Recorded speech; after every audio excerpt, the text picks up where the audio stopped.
Nous ne sommes pas trop vieux pour ces conneries.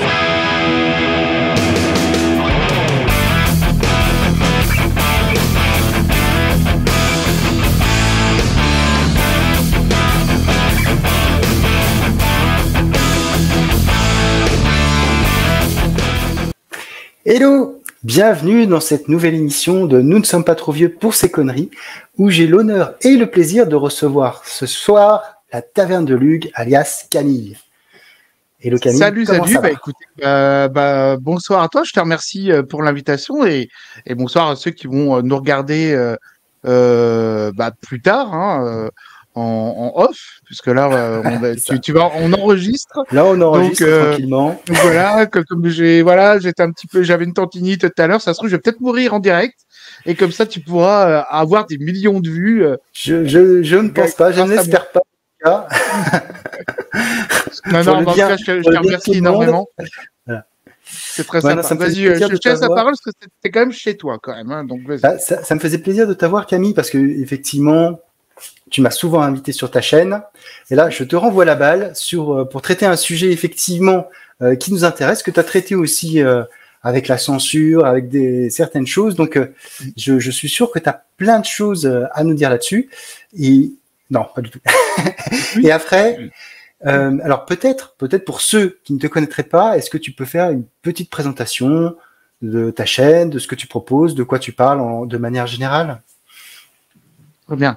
Alors en fait, ma chaîne, donc c'est la Taverne de Lug, et j'ai eu en fait l'idée. Je me suis dit, c'est vrai qu'une taverne, en fait, quand tu vas, je sais pas, boire un coup avec des copains, des copines et tout, bah tu vas parler de diverses choses qui t'intéressent, de cinéma, de comics et d'autres choses encore. Et je me suis dit, bah tiens, pourquoi ne pas moi, je ne suis pas un spécialiste comics.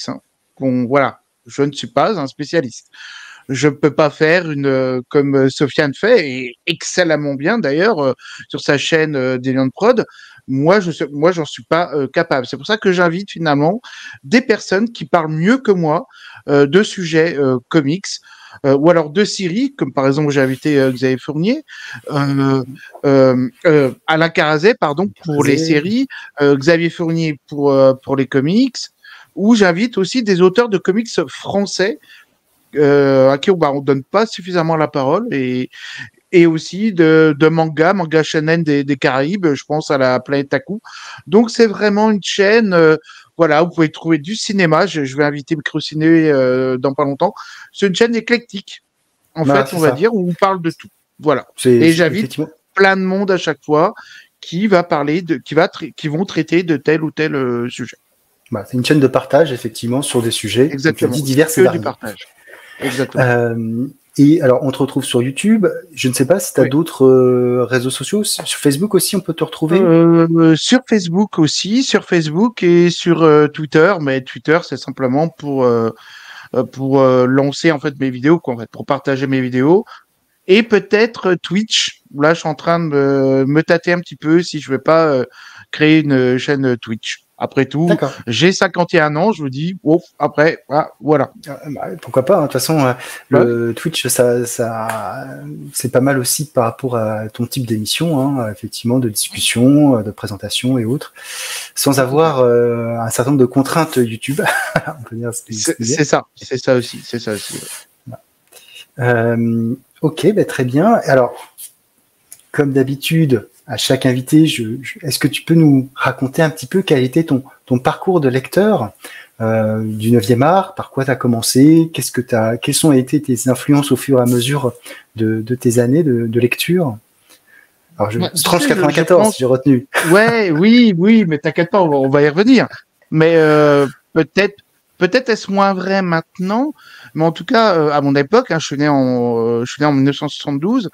J'ai commencé par la BD franco-belge, Spirou, Achille Talon, Astérix, etc. Cependant, il est vrai que, de toute façon, voilà, je vais le montrer. Le premier Strange que j'ai eu date donc de 1977, donc j'avais 5 ans à l'époque, Et je pense que c'est mon père qui a dû l'acheter, parce qu'à l'époque, tu sais, il y avait comment dire, les dessins animés de Spider-Man, etc. Il a vu Spider-Man. Je dit, bah écoute, ça va pas lui faire de mal. Et en fait, je pense qu'il a pas vu dans sa tête à quel point ça allait m'obséder plus de 30 ans ou 40 ans après, en fait. Et donc, j'ai commencé par ce Strange-là. Ensuite, bah, vient Spécial Strange. Donc ça, c'est mon premier, le numéro 18. Et évidemment, le Spécial Origine Strange que je vais parcourir après. J'avoue que, bon, on était quand même pas riches, on vient quand même d'une famille d'ouvriers. Donc les Nova, donc là, c'est le Nova numéro 1. Je les ai eus après. Mais ce qui est vrai, et je pense que c'était peut-être ta question suivante, que je vais déflorer tout de suite, il est vrai que à mon époque, en tout cas au début des années 80, tu sais, il n'y avait pas tout ce qui est le MCU, etc. Il est vrai que les comics, les BD franco-belges étaient comme mieux reçus, en tout cas. Et les comics, c'est vrai que c'est une bande dessinée pour enfants, et quand je dis enfant, je suis très gentil. C'était vraiment. Ouais, je vois ce que tu veux dire. Moi, à Dijon, hein, je suis né à Dijon, enfin Chenauve, hein, je salue les Cheneveliers. C'était très mal perçu. Oui, il n'y avait pas beaucoup de fans hein, dans ma cour. D'accord. Et donc, une fois que ton père t'a ramené ce numéro, finalement, tu as enchaîné, comme tu nous as montré, tous les numéros. Tu es devenu un lecteur régulier de ce type de BD, hein, de comics. Et t'es jamais revenu vers la bande dessinée? Est-ce que tu as eu des incartades, effectivement? Est-ce que tu es revenu un petit peu sur tes premières lectures ou vraiment t'étais tellement, en plus à l'époque, c'était beaucoup plus simple d'en avoir. T'en avais dans les tabacs presse, dans les gares, un peu partout. Et il y avait aussi pléthore, il faut dire, de titres, hein, Strange, Special Strange, Titan, Nova, Special Origin, et j'en passe et des meilleurs. Il y avait vraiment beaucoup de choix aussi. Bah, disons, j'ai toujours fait un peu le ping-pong, parce qu'en fait, j'estime, c'est peut-être prétentieux de ma part, je suis un garçon qui aime beaucoup et qui a toujours aimé en fait découvrir d'autres univers. Donc au fur et à mesure, je sais pas si tu te rappelles, tu sais, il y avait les mystères ou Alfred Hitchcock la bibliothèque verte, etc. Donc je jouais souvent le ping-pong entre bah tiens, si je voyais dans Strange Thor par exemple, bah j'allais lire des livres qui traitaient de la mythologie nordique. Si je voyais Icare, etc. ou le Minotaure, hop, tout de suite j'allais lire la mythologie grecque. Et donc en fait voilà, j'ai toujours en fait, si tu veux, je considère que mon univers n'est pas ne peut et ne doit pas être réservé à une seule lecture. Alors, en tout cas, ça, c'est mon avis, si tu veux. Donc, j'ai toujours eu un peu cette ouverture d'esprit-là. En tout cas, j'espère que j'ai une ouverture d'esprit pour justement faire le ping-pong, BD franco-belge, peut-être Philippe Cadic, enfin, ça, c'était plus tard, ou Voltaire, etc. Voilà. Mais en tout cas, c'est vrai que, si tu veux, quand j'ai lu les X-Men pour la première fois, toi, j'étais jeune, quoi. Toi, j'avais 7-8 ans, quoi. Et je comprenais peut-être pas tout, mais je voyais qu'il y avait le racisme, ce sentiment-là, toi, de haine vis-à-vis des personnes différentes. Et je l'ai vu et je l'ai perçu, si tu veux, très tôt, mais même si j'avais peut-être pas les mots, si tu veux, pour définir ce que je ressentais, quoi. Voilà, tout à fait. D'accord. Et donc, tu as donc toujours été curieux, lecture assez variée, etc. Et donc, depuis ce numéro de Strange, tu as toujours continué, même avec l'arrêt du kiosque, même toujours avec la même. Est-ce que tu as arrêté les comics à un moment donné pour y revenir, ou est-ce que ça a été d'une traite finalement? En fait, si tu veux, j'ai arrêté les comics en 1986. 1986-1987, et si je me rappelle bien de cette date, ça correspond au divorce de mes parents. Et j'étais ado, donc si tu veux, j'avais les yeux qui se portaient ailleurs que vers la bande dessinée, et peut-être qu'à force qu'on me dise que c'est de la bande dessinée, des comics, c'est infantile, c'est idiot. peut-être que finalement, je suis rentré en fait dans leur jeu et j'ai arrêté les comics pendant bien une bonne dizaine d'années. Donc, toi, par le 86. J'ai vécu la perte de quelqu'un qui m'était cher aussi. Donc, si tu veux, toi, et voilà, j'ai commencé à l'adolescence. Après, après j'étais punk, hein, je l'ai déjà dit. Donc voilà, j'ai vécu dans des squats et tout. Et finalement, c'est quand je suis rentré en Sciences Po, en Normal Sup, où j'ai commencé un petit peu, déjà à faire que ma vie soit quand même meilleure et beaucoup plus saine. Et là, je me suis remis, je me suis dit, mais attends, mais t'aimais bien les comics, t'aimais bien tout ça, ça t'amenait à la paix, ça t'amenait à penser sur toi-même, etc. Donc, ça, si tu veux, c'est à ce moment-là que j'ai recommencé les comics, c'est ça, 97, 98. Mais Strange n'existait plus, en fait, déjà. Oui, c'est le moment, effectivement, où ça a disparu. Ça a été, déjà, Semi qui avait perdu les droits Marvel avec l'arrivée de Marvel France, puis qui est devenu Panini, tel qu'on connaît aujourd'hui. Et Semi qui avait continué un petit peu Strange sur une douzaine de numéros, mais avec des héros d'ici. Exactement, à la fin, oui. Donc, alors que toi, de fait, c'est plutôt historiquement plutôt Marvel, bien ce qui est. Alors, historiquement, totalement Marvel, même si je regrette finalement, et toi là, je m'en aperçois, à force j'ai discuté avec toi, Jean-Michel Fergati, qui est un historien aussi des comics et tout. J'avoue, j'aimerais bien me mettre au DC en fait. Toi, il y a un petit appel. Tiens, faudrait peut-être que je creuse. Mais il y a tellement d'univers dans le monde Marvel. Ah, c'est ça. Une fois que tu creuses, tu tires un fil. En fait, tu tires pas un fil, quoi. Tu tires une toile une d'araignée. montagne, hein. Voilà, c'est ça. Et peut-être le manga. Mais toi, qui es un spécialiste de manga, je suis sûr que ça me plairait en plus. Mais j'en suis sûr et certain. Après, comme tu l'as dit, il y a plein de petites choses à piocher, mais faut savoir où les piocher, quand les piocher, et c'est surtout en fonction du temps, de l'argent aussi, mine de rien, ça. Et de l'argent, parce que déjà à l'époque, c'était pas évident. Hein, c'est quand même mes parents qui me donnaient de l'argent de poche, donc je pouvais quand même. J'avais la chance parce que je crois qu'Amazing Geek n'avait pas autant de chance que nous. Moi, je pouvais quand même acheter quand même trois comics par mois. Enfin, Space Strange, c'est trimestriel, mais bon, je pouvais quand même. Mais c'est vrai que les personnes qui étaient un petit peu plus pauvres, j'aime pas trop le mot, mais bon, qui n'avaient pas trop les moyens, c'est vrai que c'était pas évident de donner de l'argent à son gamin pour acheter finalement un loisir, quoi. C'est ça. Surtout, effectivement, tu en as déjà parlé, mais donc ça t'est arrivé. Tu as un peu effectivement défloré la question, mais je vais quand même te la poser. Effectivement, au cours de ton parcours, on t'a bien dit, Camille, arrête. Ce que tu lis, c'est vraiment pour les enfants. Passe à autre chose. Complètement.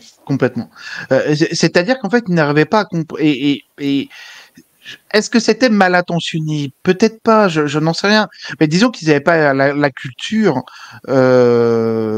comics, certainement des bandes dessinées. Mes parents étaient, ouvriers, etc. J'ai rien contre le mot ouvrier, mais bien au contraire. Mais disons que toi, c'était pas dans leur ADN, si tu veux. Maintenant, aujourd'hui, toi, en 2023.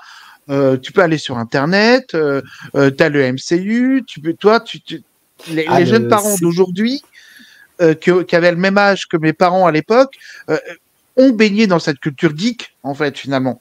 Donc là, le rapport est totalement différent. Même maintenant, je vais te citer un truc assez marrant, c'est que maintenant, il y a des parents qui ont toujours connu Pokémon et qui, du coup, ça ne les choque absolument pas que leurs enfants ou que même eux continuent à jouer à Pokémon, à collectionner les cartes, etc. Ce qui était effectivement inconcevable, en tout cas beaucoup plus difficile 20, 30 ans en arrière. Oui, autre temps, autre mœurs. Tout à fait. Moi, je peux pas juger mes parents et je peux pas juger les gens de ces années là 70, 80. Ils n'avaient pas pas du tout la même culture. Il y a mai 68 qui était pas très loin finalement. Euh, mes parents étaient aussi très politisés, donc on regardait plus toi droit de réponse avec Sidney Pollack. C'est peut-être trop vieux pour toi. Je sais pas si toi. Mais bon. Je connais de nom, mais je l'ai pas vu. Ouais. Voilà, bah, en fait c'était une émission où tu as invité Coluche, Gainsbourg, donc toi bon, de gauche, allez, on va dire. N'ayons pas peur des mots. Et donc voilà, donc si tu veux, il y avait. Par contre, j'ai appris énormément sur la politique. Toi, par contre, toi. Ouais. Donc finalement, je remplace. Enfin, c'est pas que je la remplace, mais j'ai eu une culture autre. C'est vrai qu'après, je suis allé pas par les punks, etc. Donc toi, j'ai suivi d'autres biais en fait. Voilà. Mais il est vrai. Donc je reprends ta question. Oui, tout à fait. En tout cas, dans mon cas, début années 80, oui, Spider-Man, c'était considéré comme... Et c'était américain, en plus. Tu sais, faut pas oublier que c'était américain. Donc, tout ce qui venait de l'Amérique, c'était regardé, surtout pas par les communistes. Bon, fais pas de politique, hein, c'est la vérité. Donc, voilà. De toute façon, voilà. C'était, voilà, peu importe. Moi, encore aujourd'hui, il y a quand même vis-à-vis de ce qui c'est peut pas nous être anti ou contre anticommuniste ou pas. Non. Oui, il y avait on se méfiait énormément de la culture américaine et dont tout ce qui était Spider-Man, etc. Donc c'était assez mal vu. Et d'ailleurs, les éditions Lug l'ont payé puisqu'ils sont fait censurer pas mal d'éditions. Donc, il y avait bien quand même qui ont été supprimés carrément, hein, sortis arrêtés, hein, parce que effectivement la commission les avait dans le viseur. Ouais. D'accord. C'était une autre époque. Voilà. Tout à fait. De toute façon, maintenant en 2023, l'époque est très différente. On est déjà beaucoup plus axé sur les loisirs qu'on ne pouvait l'être, et toute cette culture geek. Effectivement, c'est énormément développé de par le cinéma et par les multiples biais qui existent. Comme tu l'as dit, avant Internet, sur le Minitel, c'était pas la même quand même. Pour contacter des personnes, quand t'avais pas forcément d'amis qui partageaient la même passion que toi, c'était pas simple. C'était très dur, et c'est vrai que toi, par exemple, dans Les Stranges, etc., quand ils parlaient d'aventure, en fait, on pouvait pas les voir, quoi. Ou alors, fallait avoir un ami américain qui pouvait peut-être te ramener des comics originaux. Mais c'est vrai que c'était très, très dur. C'était très, très dur. J'ai mis 30-40 ans à voir la suite d'une histoire qui est parue dans Strange, quoi. Ouais, ça m'étonne pas. On a une accessibilité maintenant à tout ça, beaucoup plus simple qu'avant. Beaucoup plus simple qu'avant. Quand même, que ce soit les forums de passionnés, les sites de revente, les comic shops maintenant qui sont quand même développés, c'est plus aussi confidentiel que ça a pu être, heureusement. Tout à fait. Mais si tu veux, je peux te citer un petit truc. Vas-y, une petite anecdote. C'est exactement de ce dont on parle. J'ai fait l'école publique. À un moment donné, j'étais en école privée catholique et j'avais une prof de français. Donc là, on parlait, toi, de Voltaire, Nelson Mandela, etc. On traitait. Je devais avoir 15 ans, quoi. Donc toi, les œuvres des Lumières, et après on parlait du racisme, etc. Et elle nous a donné en fait un devoir en fait à la maison sur ce thème-là, en fait, sur le thème du rejet de l'autre, etc. Et je me suis dit, allez, qui tout double. Donc j'ai parlé au début j'ai traité du racisme, donc avec Voltaire, etc. Candide de Voltaire, et je me suis dit, allez, en dernière page, je lui parlais des X-Men. Donc j'ai découpé Tornade, j'ai découpé, etc. Et j'ai expliqué ce qu'étaient les X-Men et pourquoi ils étaient rejetés par certains membres de la société. Je me suis dit, c'est qui tout double. En plus, école privée, catho, la prof était comme très sévère. Je me suis dit, allez, soit j'ai 0, soit peut-être 10. Bon, okay. Et donc, je lui tends le truc, c'est un peu fébrile, tu sais. Je me dis, oula, attention. Et une semaine après, elle me rend mon dossier et je vois 15. Et quand j'ai retourné les pages, etc., je suis arrivé donc sur les X-Men où je parlais des X-Men avec Magneto, qui avait connu les camps de concentration, etc. Elle avait écrit en gros très pertinent. Là, j'ai refermé. Là, j'ai refermé. Je me suis dit, c'est bon. On tient un truc. C'est-à-dire que j'ai compris et elle a compris. Elle a compris là où je voulais en venir. Donc là, à partir de ce moment-là, toi, c'est ça, j'avais 15-16 ans. Je me suis dit, bon, ok. Voilà. Ça augure à bon avenir, en fait. Voilà. Ouais, bah ouais. Non, mais de toute façon, anecdote que j'ai jamais racontée. Voilà. Ah, mais comme quoi, malgré les a priori qu'on peut avoir sur certains professeurs, ils étaient plus ouverts qu'on ne pouvait le penser. Eh oui. Pas comme quoi. Tant comme quoi. Ah non, c'est une chouette histoire. Chouette histoire. Et d'ailleurs, en parlant des X-Men, il me semble que ce soir, tu vas nous parler effectivement d'un titre des X-Men, un titre emblématique. Oui. Hop. Effectivement, Dieu crée, l'homme détruit. Voilà, exactement. Ce titre de Chris Claremont et de Brett Anderson. Hop, je te laisse en parler. Alors, en fait, il faut savoir que c'est déjà ce qu'on appelle un roman graphique, tu sais, un graphic novels, qui a été initié par Will Eisner. Will Eisner, en fait, qui l'a popularisé, je crois, dans les années 70, avec un titre, je crois, c'est le combat des dieux, non, le contrat des dieux ou un truc comme ça, à voir sur Internet. Et d'ailleurs, il y a, d'ailleurs, de toute façon, je l'ai noté, donc autant ne pas dire de bêtises. C'est un contrat avec Dieu, voilà. Et en fait, un graphic novel, c'est un lectorat qui est plutôt qui va essayer de rendre le comics légitime pour un public adulte et averti, comme on dit. Et donc, ça commence peut-être avec la mort de Captain Marvel, qui est aussi un autre graphic novels, mais effectivement, Dieu crée l'homme détruit de Chris Claremont. Je crois que c'est celui qui m'a peut-être, un des graphic novels qui m'a peut-être le plus éveillé en fait dans ma conscience, parce que déjà il est construit façon cinéma, toi. D'ailleurs on va le noter tout de suite, hein, les pages. Je vais te mettre en solo, hop, si je peux. J'y arrive pas.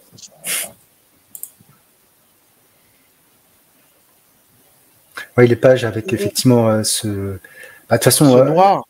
Ouais. Et ça commence de façon très violente par la mort de deux gamins qui ont 9 et 11 ans.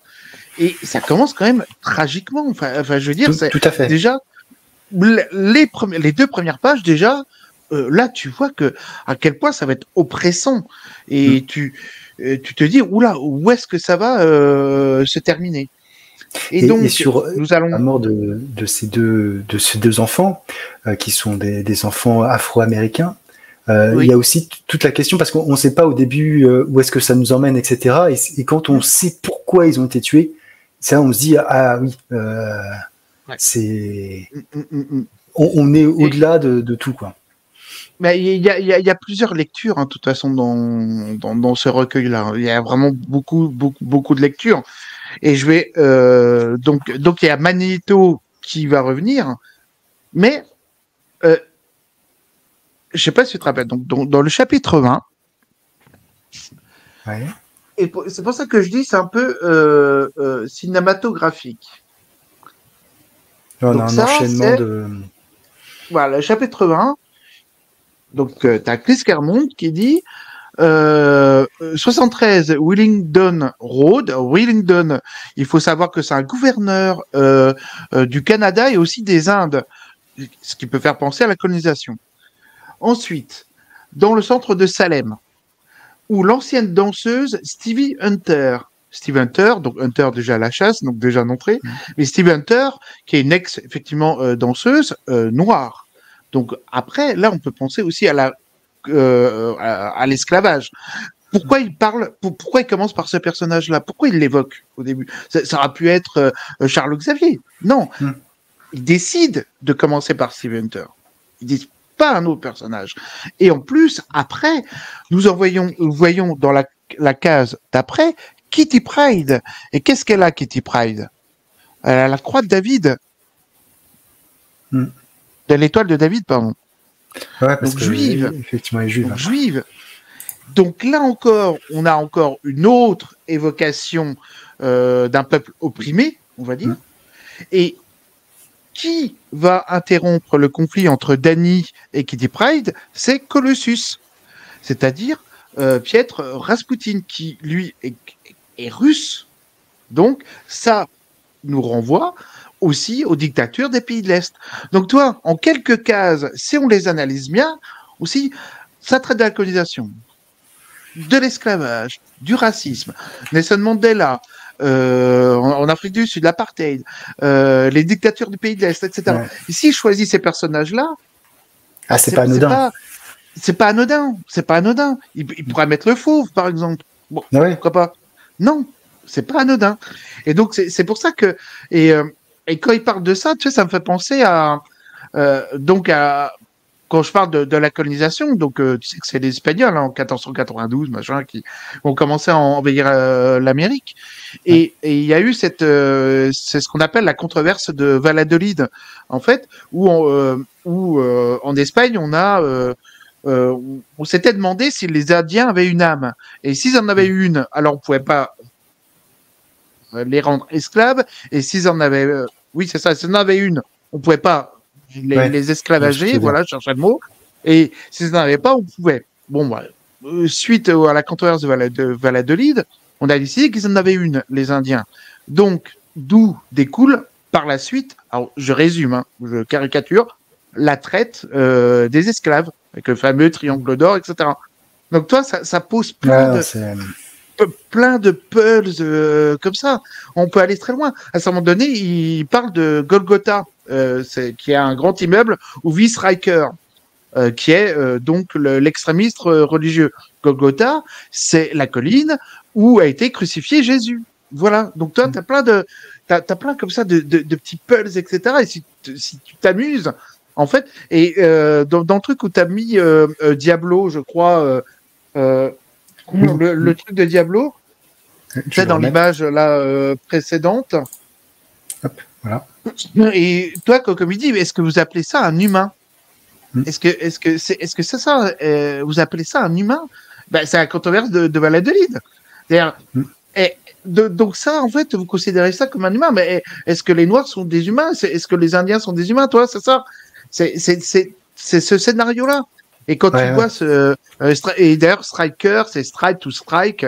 Alors, c'est être en grès, mais to strike, ça peut dire aussi frapper. Donc, toi, comme quoi, en fait, c'est très intéressant parce que, comme tu le dis, il y a plusieurs degrés de lecture, plusieurs niveaux de lecture. Et quand on analyse effectivement tous les lieux, les noms, etc., clairement, en fait, il a bien pensé son histoire pour donner vraiment de la matière à réflexion. Voilà. Et quand on revient, si tu veux, à Stryker, qui est donc le fanatisme absolu, qui va quand même tuer quand même son enfant, hein. Rien. Hein. Alors on va pas peut-être pas tout dévoiler, mais bon, c'est raconté au début. Mais moi, Stryker, c'est quelqu'un qui s'est perdu dans son absolutisme.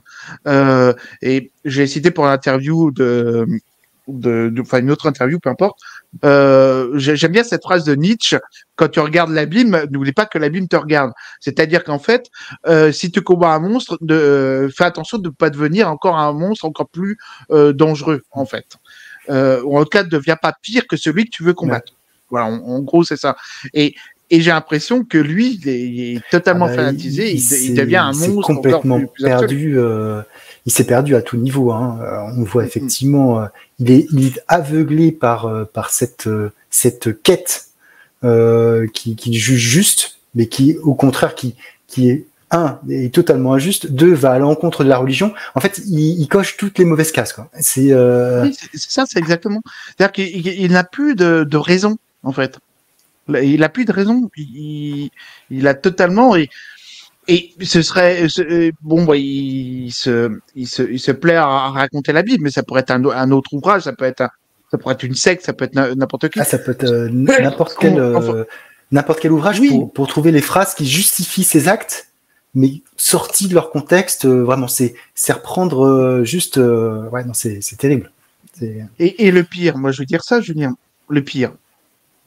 parce qu'en fait, les graphic novels, et on parle de ce roman graphique-là, il n'y a pas de super vilain.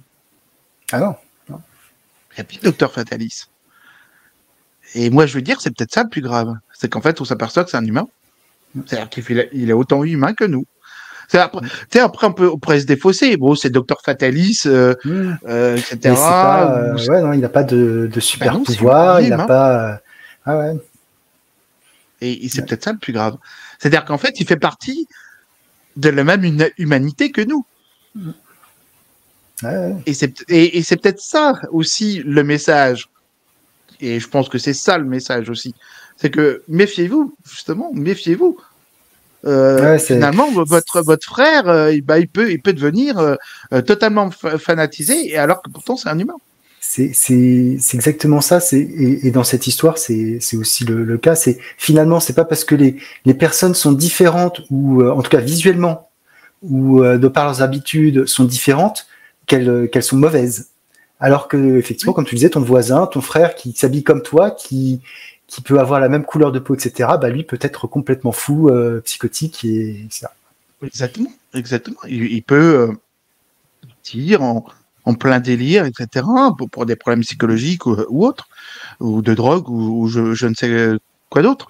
Et moi, si tu veux, toi, et on parlait, toi enfant, etc. Et je l'ai assez vite perçu, pardon, qu'en fait me dit, finalement, je me demande si, tu sais, ce qu'on dit, l'homme est un loup pour l'homme.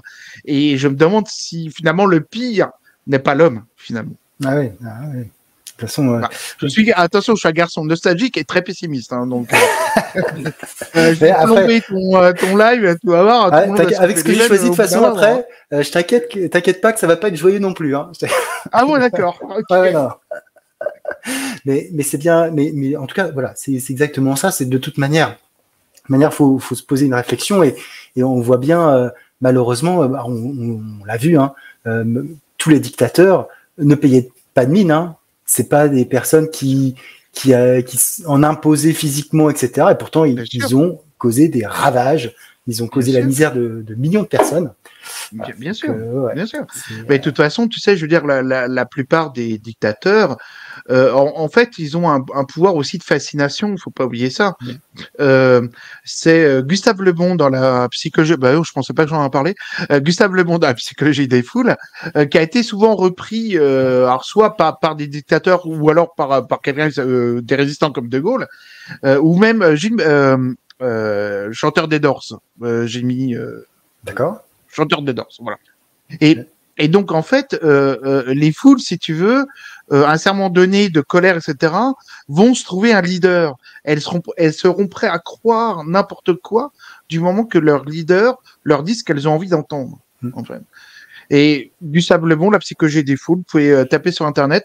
Vous allez voir qu'en fait, c'est ça. En fait, c'est une construction mentale des foules qui sont prêts à croire n'importe qui leur dit en fait on va vous sauver, etc. Ouais. Et c'est assez édifiant. Hein. Et après avec ce révérend Striker qui est limite un prêcheur aussi, hein, des prêcheurs qu'on voit souvent aux États-Unis, qui haranguent les foules, etc. C'est vraiment ça. Ce sont des personnages qui voilà ont le pouvoir du verbe, du mot, qui vont entraîner les gens à les suivre sur des voies complètement folles. Et comme je te citais Gustave Le Bon, c'est exactement ça. C'est-à-dire qu'en fait, Striker va jouer sur la peur des gens, parce que il est faux de dire oui, il faut accepter tout le monde. Bien sûr qu'il faut accepter tout le monde, mais il faut aussi accepter la différence. Et pour accepter la différence, il faut aller vers l'autre. T'as pas le choix.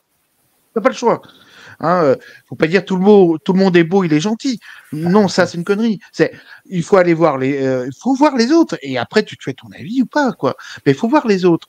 Et plus t'as peur de quelque chose, moi c'est ce que je fais. Plus j'ai peur ou plus je comprends pas quelque chose, plus je vais vers l'autre pour essayer de comprendre.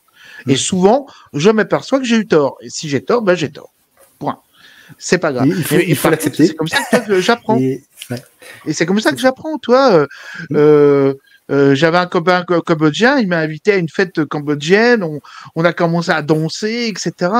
Et j'étais mais tellement content, il me tapait ben, il y avait une espèce d'union, etc. Toi, ça, c'est génial. Pour ça, il faut toujours aller vers l'autre pour essayer de le comprendre. L'autre, c'est moi, je suis l'autre. Et l'autre, c'est aussi moi. Voilà. Et donc, c'est pour ça que lire c'est sorti en 1982 quand même. Toi, Ouais, 1982, j'avais 10 ans. Toi, j'avais 10 ans. Et quand tu as ça entre les mains, tu te dis, bon, toi, tu commences bien, quoi. Tu commences bien l'avenir. Tu te dis, OK, d'accord. Donc, il y a plusieurs choses, il y a plusieurs sous-genres, sous prétexte, sous machin, etc., quoi. Et, enfin, sous-jacent, et c'est excellent. Et c'est excellent. Mais c'est vrai que Striker, c'est à la force du mot. Et plus les gens auront peur, et bah, ils vont chercher n'importe qui pourra les rassurer. C'est exactement ça. Peut-être, parce qu'on n'a pas vraiment parlé de l'histoire, peut-être résumer en quelques mots de quoi il s'agit, parce que alors je pense que ceux qui vont nous écouter connaissent ce titre, mais c'est vrai que quoi, en tout cas, n'hésitez pas à le lire, parce que comme tu l'as dit Camille, c'est quand même une œuvre culte, hein, qui bien qu'elle soit sortie en 82, résonne encore aujourd'hui malheureusement. Oui, tout à fait. Mais ouais. Est-ce que tu peux nous dire un petit peu de quoi ça parle? Pas du tout. Oui. Oui, donc cela commence par une milice. Donc déjà le mot milice, les purificateurs qui vont tuer 2 jeunes enfants dans un jardin d'enfants. Et en fait, on va découvrir que ce sont des mutants. Et donc on va comprendre après que finalement c'est une milice chrétienne. Dont et il y a à sa tête ce William Striker qui est révérend et qui va faire en fait la chasse aux mutants parce qu'elle considère les mutants comme des personnes n'appartenant pas à la race humaine. Ouais, c'est ça, dans une action effectivement de purification. Voilà, on sait ce que c'est, hein, on a vu d'autres malheureusement choses en 39-45 par rapport à ça. Hein. Et c'est pour ça que Kitty Pryde, son étoile de David, pourquoi c'est la première personnage, c'est pas pour rien. Ouais. Voilà, hein, et Magneto aussi de fait. Et Magneto qui intervient, oui, dans les premières pages. C'est jamais fait semblant. C'est pour ça que je dis c'est un peu cinématographique.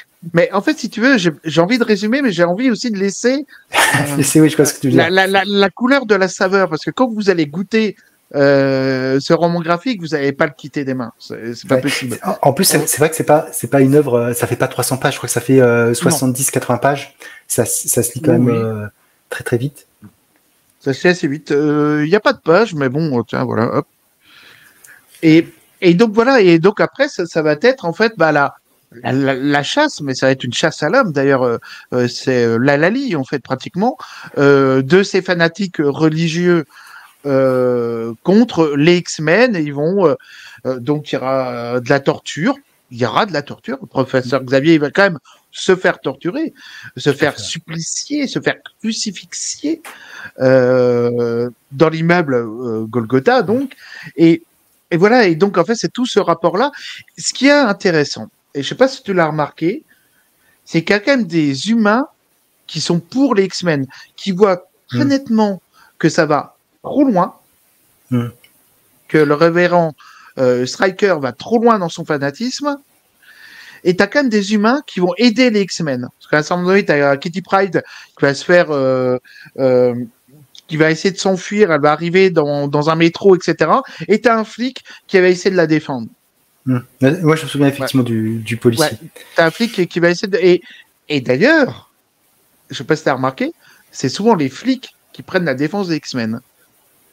Je raconte pas la fin. Oui, la fin, je m'en souviens, mais... Voilà, on raconte peut-être pas la fin.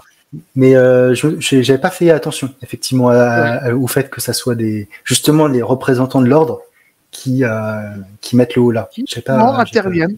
Et quand Kitty Pryde se sauve, se matérialise dans le métro, etc., parce qu'elle est poursuivie, c'est un flic qui va l'aider. D'accord. Ouais, quoi.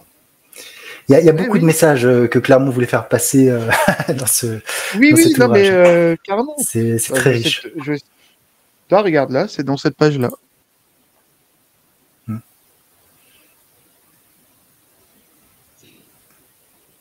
Ouais. Donc voilà, est-ce que tu veux qu'on aille un petit peu plus loin ou parce que non, en parce fait, que si si tu veux, si cette t'as pas, graphic novel, si t'as pas envie de gâcher l'histoire pour ceux qui l'auraient pas encore lu, voilà, je pense qu'effectivement là, on a le contexte, cette confrontation entre les purificateurs et les X-Men, voilà, avec cet antagoniste du Révérend Striker qui va jusqu'au bout de sa folie. Hein, oui, non, oui, et en fait, qui va s'appuyer pardon sur un texte religieux. Mais ça peut être n'importe quoi, ça peut être un livre de cuisine, hein, peu importe. Hein. Oui, de toute C'est façon, quand on devient fanatique, on ouais, se met à il fallait croire. qu'il ait la justification. Il avait besoin Oui. d'une justification finalement pour faire les choses. Exactement. Mais de toute façon, tous les faux ont besoin de justification, peu importe la justification, hein, de toute façon. Et donc c'est pour ça que c'est un bon. Moi, toi, je sais pas, toi, j'aurais des enfants, même à l'âge de 10 ans, tiens, lis ça, puis après on en parle, quoi. Après, on en parle, ou même, t'en parlais même à l'école, parce que toi, je t'ai raconté l'anecdote tout à l'heure, mais même à l'époque. Et je voulais juste quand même faire un petit truc. Alors, je sais que je trahis un petit peu ta chaîne, mais il y a aussi un autre qui s'appelle Fatalis Imperator, où là, en fait, c'est quand on enlève, je fais rapide, c'est quand on enlève le libre arbitre à l'homme, qu'advient-il? Ça, je pourrais le conseiller. Et il y a aussi, alors toi, j'ai préparé de nouveaux mutants, c'est aussi un Chris Claremont que j'aime beaucoup. Comme graphic novels, on peut aussi, parce qu'on n'en parle pas souvent de ça. Thanos, ouais. Les révélations de l'infini, qui sont aussi, alors c'est considéré comme un graphic novels de Jim Starlin. La fin de l'infini, etc. Et ça fait suite, toi, au Gant de l'infini. Oui, de toute façon, Starlin, il a fait je sais pas si c'est une trilogie ou une pentalogie. C'est même plus qu'une trilogie, il y en a plein. La fin de l'infini, c'est pas 5, je pourrais conseiller. Par contre, là, c'est un peu plus ardu, peut-être, et enfin, je traite pas les gens de bêtes, mais c'est peut-être un peu plus, un peu plus philosophique, on va dire. Donc, il faut savoir, en fait, là où on va. Et je voulais quand même finir, parce que sinon, quand même, et je voulais. Hop, toi, je t'ai dit que j'étais malade, mais en fait, apparemment, je suis en pleine forme. Ah, tant mieux. Franchement, je préfère ça. Attends. Je voulais montrer tout à l'heure, oui, la mort de Captain Marvel. Oui, tu en as parlé, mais tu ne l'avais pas montré. Voilà, en fait, tu mettras peut-être au montage un petit truc. La mort de Captain Marvel, pareil, c'est pas un super vilain. Captain Marvel se fait pas tuer par un super vilain. Il s'est fait tuer par une seule. Attends, je vais me mettre qu'on soit au même. Voilà. Il meurt d'un cancer. De la maladie. Voilà, il meurt pas au combat, il meurt de la maladie. Et toi, comme quoi, pour résumer, peut-être pour clôturer nos propos, ces romans graphiques-là nous invitent énormément à la réflexion et que finalement, on a beau être puissant, etc., on peut mourir d'un cancer. Voilà. Et pas au combat. Et donc, je conseille, Dieu crée, l'homme détruit. Voilà, je me tais. Alors, c'était très intéressant. En tout cas, moi, j'avais lu, mais oui, je pense que le message est clair. Ceux qui ne l'ont pas lu, lisez-le. Ne serait-ce que, alors après, les éditions, elles sont cassées. Il y a plusieurs éditions qui sont sorties. Ouais. Mais la dernière est un peu chère, mais bon, elle est trouvable. Voilà. Mais c'est combien d'ailleurs la dernière édition? Je crois que c'est sorti en must-have ou un autre truc pour plus de 13 €, je crois, pour l'histoire. Écoute, ouais. Je n'aime pas combien ça coûtait à l'époque. Ouais, j'aime pas les prix. Enfin, bref. Mais bon, c'est vrai que c'est quand même quelque chose à avoir, comme la dernière chasse de Kraven ou la mort de Captain Marvel. J'ai à dire, c'est des choses. Et comme je te dis, qui prêtent à réflexion, en fait. Si on a tant soit peu curieux, toi. Je l'ai fait rapidement, toi, controverse de Balade de Lille, toi, tout de suite, ça m'a percuté. L'étoile de David sur le coup de Katy Pryde, ok, bon, c'est juif. Ouais. Pourquoi Colossus qui intervient, il est russe? Ouais, oui, russe, et voilà. Donc toi, je vais pas tout. Ouais, ça gagne à la relecture, en fait. Il y a une plus-value à le relire Voilà. après plusieurs années, avec de la maturité, etc., pour voir Avec la autre chose. maturité. Ah oui, oui. Parce que moi, à 10 ans, j'ai pas perçu le dixième de ce que j'ai maintenant. Et surtout que je suis un passionné de politique aussi, donc toi, Tout il ça, y a des ouais, tout ça, occurrences qui ça viennent, mûrit c'est facile. et il y a Et ce qui est vraiment, voilà. normal. Ce qui est normal. Eh ben, À merci. vous les studios. Ouais, exactement. Et moi, je vais vous parler d'un titre aussi très très gai. Hein. J'ai décidé de vous parler d'une aventure de Spider-Man qui s'appelle L'Enfant intérieur, D'accord. qui reprend les épisodes de Peter Parker Spectacular Spider-Man 178 à 183, Ok. scénarisé par John-Marc de Matisse, ou Jean-Marc en français de Matisse, et dessiné par Sal Buscema. Eh ben, je connais pas du tout, dis donc. Alors, c'est sorti en 1991. Ah oui. Et en fait, de Matisse, on le connaît parce que, en tout cas chez Marvel, on le connaît notamment pour la dernière chasse de Kraven, mais il a également fait un très grand run de Captain America, et je crois qu'il a couru jusqu'à l'épisode 300. Et puis après, il a fait plein d'autres travaux, mais c'est vrai que chez Marvel, quand on cite, on pense à la dernière chasse de Kraven. Oui, et justement, finalement, ces épisodes vont reprendre quelques points de cette dernière chasse de Kraven, puisqu'on retrouve le personnage de Vermine. Alors Vermine que De Mattia avait introduit dans ce run sur Captain America, donc ce biologiste généticien qui s'était fait qui avait subi des expérimentations de la part du baron Zemo et qui s'était transformé en rat humanoïde, Vermine, et qui donc avait un rôle dans la dernière chasse de Kraven. Et à la fin de cette histoire, Spider-Man le confie aux 4 Fantastiques qui vont le mettre dans un institut Ravencroft pour le soigner. L'histoire commence et en fait, Vermine s'est enfui. Il s'est enfui de cet institut où il était suivi par le docteur Kafka, dont c'est la première apparition. Et celle-ci raconte qu'elle avait fait d'énormes progrès avec Vermine, mais elle n'était pas là et il est sorti et il a tué tout le monde. D'ailleurs, on retrouve un Spider-Man qui est beaucoup plus sombre, vraiment dans la veine de la dernière chasse de Kraven, beaucoup plus sombre. Il fait pas de blagues. C'est vraiment un récit qui est très très noir et du coup, quand il arrive, en fait, il voit l'amoncellement de cadavres. À la fois, il va reprocher au docteur d'avoir été trop laxiste, et il va se reprocher aussi à lui-même de l'avoir laissé. Parce que est-ce qu'il aurait pas dû l'arrêter? Est-ce que c'est juste ce qu'il avait fait, etc. Donc il y a toute une réflexion sur ce que lui aurait dû faire ou pas faire. Donc on retrouve cette chasse au personnage de Vermine qui va s'enfuir, etc. Donc Spider-Man le recherche et il y a toute une réflexion qui va se faire autour de la culpabilité, du deuil aussi, parce qu'il va se retrouver à un moment donné sur la tombe de ses parents et de son oncle. Donc il y a ça qui est en sous-texte. Et le dernier personnage qu'on a vu sur la couverture et qui est aussi un rôle très important dans cette histoire, c'est Harry Osborn, qui commence à avoir des hallucinations. Il revoit son père, il parle avec le fantôme de son père, voire le fantôme de Peter aussi, et on commence à voir qu'il sombre au fur et à mesure dans la folie. La malédiction du Buffon l'a malheureusement rattrapé.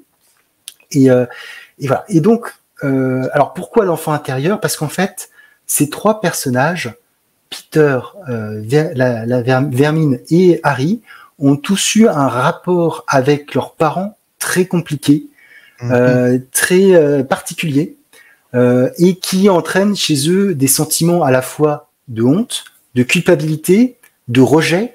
Et donc tout ça va être développé et on va en apprendre plus sur le personnage de Vermine et notamment ce qui l'a conduit à se transformer finalement en rat, pas ce qui l'a conduit à se transformer en rat, mais ce qui l'a conduit à ce nom de Vermine. Pourquoi la Vermine? Pourquoi il se déteste? Et qu'est-ce qui s'est passé dans son enfance? Pourquoi il y a cette violence en lui? Et voilà. Donc, et au fur et à mesure, on va c'est jalonné de flashbacks, de choses et autres. On va donc comprendre au cours des séances qu'il y a avec le docteur Kafka son véritable prénom, Edward. On va savoir qu'il avait une famille. On va savoir un certain nombre de choses et tout ça va se démêler au fur et à mesure vers une conclusion assez terrible. Et donc, pour moi, c'est un récit très très sombre de Spider-Man. D'ailleurs, celui-ci, quand bien même combat soit Vermin, soit Harry, ne va faire aucune blague. C'est assez symptomatique, effectivement, parce que d'ailleurs, il y a Harry, il va lui en parler. Enfin, il y a plein de choses par rapport à ça, par rapport aux blagues. Et là, il y a vraiment aucune blague. C'est vraiment serious business tout du long. Il n'y a pas un moment où on va avoir un petit peu d'humour, un petit peu de joie dans ce récit. Et quand on connaît l'histoire, on voit bien que pourquoi. Voilà. Pourquoi? Et en fait, c'est quoi? C'est un récit initiatique? C'est un parcours de personnage? C'est un conte? C'est tout ça à la fois? C'est pas un conte, c'est alors pour moi c'est vraiment presque une psychothérapie des personnages. D'accord. C'est-à-dire que chacun en fait va être creusé sur son passé un petit peu. En fait, ils vont faire remonter des choses de leur passé, les accepter ou ne pas les accepter, et ça sera bien à eux de prendre leur choix, de faire leur choix par rapport à la vérité qu'ils vont découvrir. Que ça soit pour Vermin ou Peter, pour Harry c'est encore un peu différent parce que quand bien même il y a quand même effectivement ce récit qui va explorer la psyché d'Harry et ses relations avec son père, ces relations qui ne sont pas faciles, qui sont troublées, et puis lui-même la relation avec son fils Normie, qu'est-ce qu'il veut dire, qu'est-ce qu'il veut pas dire, comment ça se goupille, comment réagir. Donc il y a plein de choses qui sont vraiment liées. De Mattéis a toujours eu cet aspect très psychologique des personnages. Si, oui. Dans la dernière chasse de Kraven, on peut le voir avec Kraven d'ailleurs, effectivement. Tout à fait. Et donc on va avoir cet aspect sur ces trois personnages et comment ça va évoluer. Donc et c'est un récit qui va être la première pierre vers l'épisode 200, pour laquelle il va y avoir tout un arc avec l'héritage du bouffon. Sans trop en révéler, même si je révèle un peu beaucoup, mais bon, ça, c'est encore 191, c'est sorti il y a longtemps. Mais voilà, je vais pas en révéler plus, sachant que c'est sorti en France il y a quelques années je crois que c'est Best of, la collection, qui reprend donc ces épisodes et au-delà. Voilà, alors il n'y a pas tous les épisodes. Ça m'intéresse beaucoup. Je suppose que tu mettras en description. Ouais, où est-ce qu'on peut le trouver? Ça m'intéresse assez. Ouais, oui, pas de problème, je le mettrai. C'est ta chaîne, tu sais, je fais comme si c'était ma chaîne. Ouais. Non, mais je pense que ça peut intéresser les gens parce que c'est une histoire qui est assez peu connue et qui est pourtant vraiment très révélatrice de plein de choses. Et on parle de sujets qui sont vraiment pas simples, qui sont pas des sujets pour les enfants pour le coup. Quand bien même il faut en parler avec eux aussi de ces choses parce que ça peut arriver. Mais non, c'est une histoire qui alors moi qui m'a fait quelque chose parce que ça m'a touché, mais même si je préfère un Spider-Man un peu plus joyeux, faut dire ce qui est. Pour moi, Spider-Man c'est pas Daredevil par exemple. Il doit garder ce côté un peu joyeux qui est complètement absent ici. Mais ça reste. Certains diront que d'aucuns diront que effectivement la dernière chasse de Kraven était déjà une histoire de Spider-Man un peu en dehors du personnage, quand bien même elle soit très bonne. Déjà il avait perdu beaucoup de choses, beaucoup d'humour, où il était beaucoup plus mature dans ses choix. Là on est vraiment dans la même veine. D'accord. Et ouais, d'accord, ok. Et oui, donc en fait c'est ça, c'est les tourments de l'enfance, les démons intérieurs, et comme quoi effectivement des parents toxiques en fait peuvent effectivement soit t'as l'enfant qui arrive à s'en sortir, soit il dépérit à cause de cette relation toxique. Voilà, c'est ça. Et surtout tant qu'il n'y a pas eu ce travail pour savoir d'où vient la cause du mal-être, et ça peut pas évoluer dans un sens ou dans un autre, de toute manière. Bien sûr. Et je pense qu'on connaît tous dans notre entourage des personnes qui ont des soucis comme ça, avec des parents peut-être pas forcément mal intentionnés, mais qui n'arrivent pas à exprimer leur amour vis-à-vis de leur enfant, ou qui vont faire des choix pour leur enfant qui ne correspondent pas à leurs envies, etc., et qui vont qui vont se tromper et qui vont perturber l'enfant jusqu'à l'adolescence et peut-être voir même plus une fois atteint l'âge adulte. Carrie Osborne est le parfait exemple de tout ce qu'il a pu subir avec son père. Hein. C'est quand même assez terrible, et les traces que celui-ci a laissées dans son esprit. Non, mais c'est sûr, ça c'est évident, c'est évident. Et écoute, tiens, c'est très intéressant, c'est très intéressant. Je l'avais pris spécialement pour toi, ce titre, Camille, parce que je voulais parler de super-héros. Ouais. Et je voulais montrer aussi que Spider-Man, qui est quand même le super-héros, pas des enfants, mais quand même un super-héros qui est quand même assez populaire, pouvait aussi montrer que il y avait des lectures qui étaient un peu plus pour adultes, et que voilà, on n'était pas trop vieux pour ces conneries, parce que justement, il y a des choses à apprendre à tout âge. Voilà. De toute façon, on a toujours une face sombre, et il faut pas rejeter cette face sombre, il faut l'accepter comme telle. Après, essayer de la traiter, effectivement, peut-être d'envoyer un psychiatre ou quelqu'un comme ça qui peut t'aider, ou l'amour peut-être aussi peut t'aider, ou l'amitié peut aussi t'aider. Mais il faut aussi accepter cette part un peu sombre de nous-mêmes, effectivement. Et tu as raison, on n'est pas trop vieux pour ces conneries, et surtout que ça nous permet, toi, on a conversé un petit peu là, tous les deux, et c'est vrai que ça ouvre le champ des possibles, quoi. Tout à fait. Et quand bien même, voilà, certains, je les vois à chaque fois diront que les Big Two c'est vraiment trop mainstream, etc. On vient de prouver qu'avec ces deux récits, pas tant que ça. Hein. Pas tant que ça. Non, mais bien sûr. Mais après, tu sais, tu peux. Justement, c'est peut-être pas, ça dépend aussi des auteurs. C'est vrai que Dematteis est un peu exceptionnel là-dedans. Mais toi, Chris Claremont, la saga du Phénix Noir, il a fait aussi une aventure avec Despair, après la mort de Jean Grey, etc. Où ça peut être profond, les comics peuvent être profonds, et de toute façon on a vu d'ailleurs aussi avec Alan Moore, Watchmen, Invincible, toi, etc. Enfin, les comics, c'est pas parce que tu portes un collant que t'es forcément idiot. Et d'ailleurs, en voyant Dieu crée l'homme détruit, la personne la plus détestable n'a pas de collant, et pourtant il nous rappelle, comme on dit, les heures sombres de notre histoire. Donc c'est ceux qui sont masqués, quelquefois, sont peut-être pas forcément les. Oui, ils ne sont pas ceux à craindre ou à redouter. Tout à fait. Exactement. Eh bien, merci Camille de cette redécouverte, de cette nouvelle vision sur Dieu crée, l'homme détruit. Merci à toi. Alors, je crois qu'on peut te retrouver, en tout cas, tous les dimanches, quasi tous les dimanches, dans Bienvenue chez vous. Pratiquement tous les dimanches dans mon émission dominicale qui s'intitule Bonjour chez vous. Je t'invite toi, par exemple, à Amazing Geek. Il y a Jean-Michel Ferragati, qui est un peu notre historien en comics. Il y a t'as des scénaristes, des auteurs, des coloristes qui ont travaillé pour Marvel, par exemple.